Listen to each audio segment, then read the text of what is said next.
السلام علیکم۔ اردو علم و ادب چینل میں آپ کو خوش آمدید کہتے ہیں۔ ایک شکاری کے دام میں ایک چھوٹا سا پرندہ پھنس گیا۔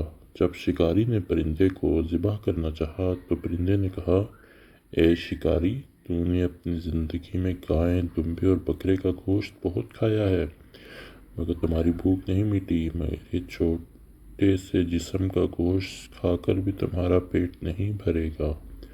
اگر مجھے آزاد کر دو تو میں تمہیں عقل و دانش کے 3 ایسے راز بتاؤں گا کہ تمہاری زندگی آرام اور آسودگی سے گزرے۔ پہلی بات تو ابھی کہہ دیتا ہوں، دوسری بات تب کہوں گا جب میں آزاد ہو کر تمہارے گھر کی چھت پر بیٹھوں گا، تیسری بات تمہارے صحن میں لگے درخت کی شاخ پر بیٹھ کر بتاؤں گا۔ شکاری مان گیا اور پرندہ کہنے لگا، پہلی بات تو یہ ہے کہ کسی کی ناممکن بات کو کبھی قبول نہ کرو۔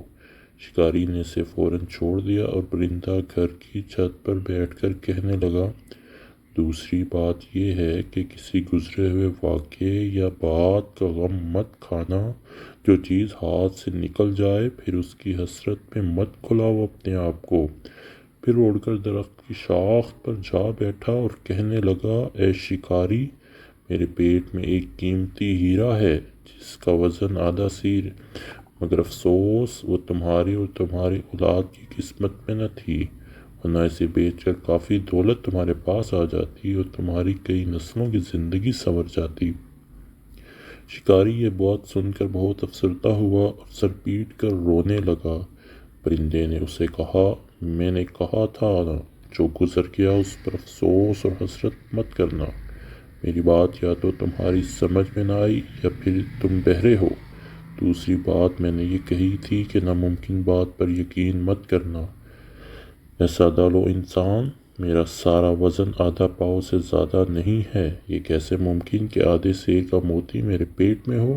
شکاری نے رونا پیٹنا بند کیا اور کہنے لگا، اے دانا پرندے، تمہاری باتیں واقعی عقل و دانش سے بھری ہیں، اب تیسری بات بھی بتا ہی دو۔